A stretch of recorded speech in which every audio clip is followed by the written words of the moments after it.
வணக்கம். சித்ரா பௌர்ணமி வாழ்த்துக்கள். சித்திரகுப்தன் என்பவர் யமதர்மராஜனின் கணக்கு பிள்ளை ஆவார். இவர் பிரம்மதேவனின் உடலில் இருந்து சித்ரா பௌர்ணமி தினத்தில் தோன்றியதால் இவருக்கு சித்திரகுப்தன் என்ற பெயர் ஏற்பட்டது. இவர் யமதர்மனின் சபையில் இருந்து சகல ஜீவராசிகளின் பாவ புண்ணிய கணக்குகளை எழுதுவதை கடமையாக கொண்டுள்ளார். சித்ரா பௌர்ணமி என்பது பண்டிகையாக கொண்டாடப்படும் திருநாளாகும். இது யமனின் கணக்கு பிள்ளையான சித்திரகுப்தனுக்கு உரிய நாள் என்பதால் அன்று இறைவனை நினைத்து விரதம் மேற்கொள்பவருக்கு யமபயம் இராது என்பர். பூவுலகில் மனிதர்கள் செய்யும் பாவ புண்ணியங்களை கணக்கு வைத்து கொண்டு அதன்படி அவர்களுக்கு சொர்க்க நரகங்களை முடிவு செய்வது யமனுக்கு ஒரு பெரிய வேலையாக இருந்தது. அதனால் அந்த பாவ புண்ணிய கணக்குகளை குறித்து வைத்துக்கொண்டு மனிதர்கள் மரணத்துக்கு பின் தன் முன் வந்து நிற்கும் போது அவர்கள் மண்ணுலகில் செய்த பாவ புண்ணியங்களை எடுத்து சொல்ல ஒரு உதவியாளர் தேவைப்பட்டார். யமதர்மராஜனுக்கு தன் தேவையை அவர் பிரம்மாவிடம் சொன்னார். பிரம்மா யமன் பொருட்டு இதற்கெனவே தவத்தில் அமர்ந்தார். தவத்தின் இறுதியில் அவர் முன் ஒரு இளைஞன் கையில் எழுதுகோளுடன் தோன்றினான். அவனுக்கு பிரம்மாவே சித்திரகுப்தன் என்று பெயரிட்டு யமனுக்கு கணக்கு பிள்ளையாக அமர்த்தினார். தமிழகத்தின் பல கோயில்களில் சித்ரா பௌர்ணமி சிறப்பாக கொண்டாடப்படுகிறது. அன்று சிறப்பு பூஜைகளும் உண்டு. அன்று புண்ணிய நதிகளில் மக்கள் நீராடி தங்கள் பாவங்களை போக்கிக் கொள்ள இறைவனின் அருளை வேண்டுகின்றனர். கும்பகோணத்தை அடுத்த திருக்கோடிக்காவல் ஊரில் உள்ள திருக்கோடீஸ்வரர் ஆலயத்தில் சித்திரகுப்தனுக்கும் யமனுக்கும் தனி சன்னதிகள் உள்ளன. தமிழ்நாட்டில் காஞ்சிபுரத்தில் சித்திரகுப்தனுக்கு என்று ஒரு கோவில் உள்ளது. தென்னிந்தியாவில் சித்திரகுப்தனுக்கு அமைந்துள்ள ஒரே கோவில் இது மட்டுமே. சித்ரா பௌர்ணமி அன்று மாலையில் ஒரு முறை ஸ்நானம் செய்து இறைவனுக்கு படையல் செய்து பூஜித்து சித்திரகுப்தனை மனதில் எண்ணி நாங்கள் மலையளவு செய்த பாவத்தை கடுகளவாகவும் கடுகளவு புண்ணியத்தை மலையளவாகவும் எழுதிக்கொள் என்று பிரார்த்திப்பது முற்கால தமிழர் மரபு. சித்திரகுப்தன் அம்மானை என்றொரு நூல் உண்டு. சித்ரா பௌர்ணமி பூஜையின் போது இந்த நூலை படிப்பது ஒரு சம்பிரதாயமாக இருந்து வந்துள்ளது. ராஜ கிரகங்களாக விளங்கும் சூரியன் உச்சம் பெற்றும் சந்திரன் முழுமையடைந்தும் திகழும் மாதம் சித்திரை. அந்த மாதத்தில் வரும் பௌர்ணமிக்கு நமது முன்னோர்கள் முக்கியத்துவம் கொடுத்து அந்த நாளை சித்ரா பௌர்ணமியாக கொண்டாடினர். மதி நிறைந்த நாளான அன்றைய தினம் இறை வழிபாட்டை மேற்கொண்டால் மனம் நிறைந்த வாழ்க்கை அமையும்.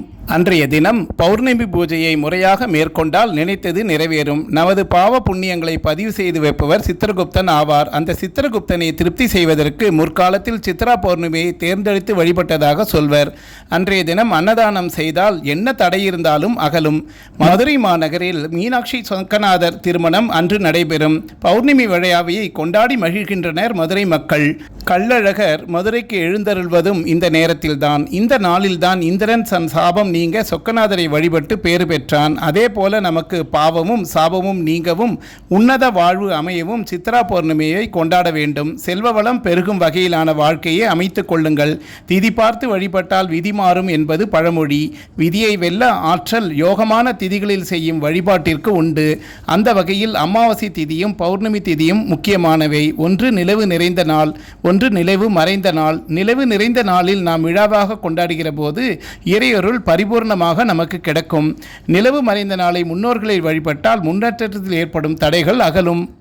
அதுபோன்ற நாட்களில் கடல் அருகில் நாம் சென்று பார்த்தால் தண்ணீர் மேல் நோக்கி எழுவதை காணலாம். அலை எழும்புவது போல அலைபாயும் உள்ளங்களுக்கு அமைதி கிடைப்பதற்காக இது போன்ற வழிபாடுகளை நம் முன்னோர்கள் மேற்கொண்டனர். ஆயுள் விருத்தியும் செல்வ விருத்தியும் தரும் வழிபாடாக பௌர்ணமி வழிபாடு உள்ளது. செட்டிநாட்டு பகுதியில் இந்த சித்ரா பௌர்ணமி சீரும் சிறப்புமாக கொண்டாடப்படுவது வழக்கம். பூஜை அறையில் விநாயக பெருமானை மையத்தில் வைத்து அருகில் எழுத்தாணியும் வைத்து சித்திரகுப்தன் படியளப்பு என்று எழுதி வைப்பர். சூரிய வெளிச்சத்தில் கிழக்கு நோக்கி பொங்கல் வைப்பர். சர்க்கரை பொங்கல் வெண்பொங்கல் ஆகிய இரண்டும் வைத்து கொழுக்கட்டை இனிப்பு பலகாரங்கள் போன்றவற்றை இலையில் பரப்பி வைத்து பலா வாழை மாம்பழம் முழு நொங்கு இளநீர் போன்றவற்றையும் சித்திரகுப்தனுக்கு படைக்க வேண்டும். வெங்கலச்சட்டியில் மண்ணுடன் தண்ணீர் வைத்து அதன் மேல் ஒரு செம்பு வைத்து அதில் 3/4 அளவுக்கு தண்ணீர் நிரப்பி மாங்குழை தேங்காய் வைத்து வழிபட வேண்டும். கோலமிட்டு குத்துவிளக்கேற்றி கரகமாக வைத்து வழிபடும் போது நான் மலையளவு செய்த பாவத்தை கடுகளவாது குறைத்து எழுது என்றும் கடகளவு செய்த புண்ணியத்தை மலையளவாக உயர்த்தி எழுது என்று சொல்லியும் கும்பிட வேண்டும். அதோடு இனிமேல் எந்த பாவமும் செய்ய மாட்டேன், அருள் கூர்ந்து செய்த பாவத்தை குறைத்துவிடு, என்றென்றும் புண்ணியத்தை செய்ய நீயே வழிகாட்டு என மனமுருகி சித்திரகுப்தனை பிரார்த்தனை செய்ய வேண்டும். சித்ரா பௌர்ணமி நாளில் நாம் வைக்கும் குழம்பில் தட்டப்பயிரும் மாங்காயும் சேர்த்து வைக்க வேண்டும். ஜவ்வரிசி பாயசம், அப்பளம், பானகம், நீர்மோர் வைத்தும் வழிபடலாம். இந்த விரதத்தை முழுமையாக கடைபிடித்தவர்கள் இரவு நேரத்தில் நிலாவை பார்த்த பின்புதான் சாப்பிட வேண்டும். ஒரு சமயம் கைலாயத்தில் இருந்த பார்வதி தேவி விளையாட்டாக ஒரு அழகிய ஆண் குழந்தையின் சித்திரத்தை வரைந்தார். அப்போது அங்கு வந்த சிவபெருமானிடம் தான் வரைந்த சித்திரத்தை பார்வதி தேவி காட்டினார்.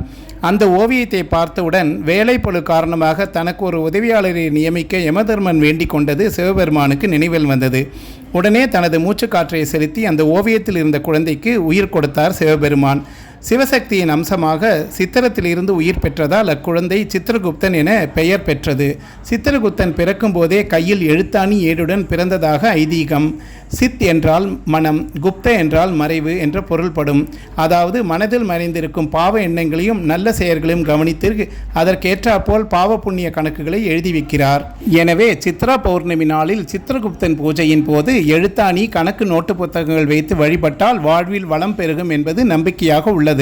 சித்திரகுப்தன் தனது இடது காலை மடித்து வலது காலை ஊன்றி சுகாசன நிலையில் காட்சி தருவார். அவரது வலது கையில் எழுத்தாணியும் இடது கையில் ஓலைச்சுவடியும் வைத்திருப்பார். இவரிடம் இருக்கு கணக்கு புத்தகத்திற்கு அக்கிர சந்தானி என்று பெயர். சித்ரா பௌர்ணமியில் சித்திர அன்னம் எனப்படும் கலவை சாதம் தயார் செய்து நிலாவின் அழகை ரசித்தபடி நிலாச்சோறு உண்ணும் வழக்கம் உள்ளது. இது குடும்ப ஒற்றுமையும் அன்பையும் அதிகரிக்க நம் முன்னோர்களால் கடைபிடித்த வழிமுறையாகும். தமிழ்நாட்டில் காஞ்சிபுரத்தில் மட்டும்தான் சித்திரகுப்தருக்கு தனிக்கோவில் அமைந்துள்ளது. இந்த கோவில் சுமார் 9ஆம் நூற்றாண்டில் இடைக்கால சோழர்களால் கட்டப்பட்டிருக்கலாம் என நம்பப்படுகிறது. இங்கு கர்ணகி அம்பாள் சமேத சித்திரகுப்த சுவாமி எனும் நாமத்துடன் பக்தர்களுக்கு அருள் பாலிக்கிறார். சித்ரா பௌர்ணமி நாளன்று இங்குள்ள சித்திரகுப்த சுவாமிக்கு கர்ணகி அம்பாளுக்கும் அபிஷேக ஆராதனைகள் நடைபெற்று வெள்ளிக்காப்பு சாற்றி மலர் மாலைகள் அணிவித்து சிறப்பு அலங்காரத்துடன் வழிபாடுகள் நடைபெறும். புகழ்பெற்ற சிதம்பரம் நடராஜர் கோவிலிலும் சித்திரகுப்தருக்கு தனி சன்னதி உள்ளது. நடராஜர் கோவிலில் சிவகாமி அம்பிகை சன்னதிக்கு வெளிச்சுற்று பிரகாரத்தில் மேற்கு நோக்கிய தண்ணி சன்னதியில் கையில் எழுத்தாணியுடன் அமர்ந்த நிலையில் சித்திரகுப்தர் காட்சியளிக்கிறார். இவருக்கு அருகில் சனி பகவானும் அருள் பெறுகிறார். சித்ரா பௌர்ணமி அன்று சித்திரகுப்தருக்கு சிறப்பு வழிபாடுகள் நடைபெறும்.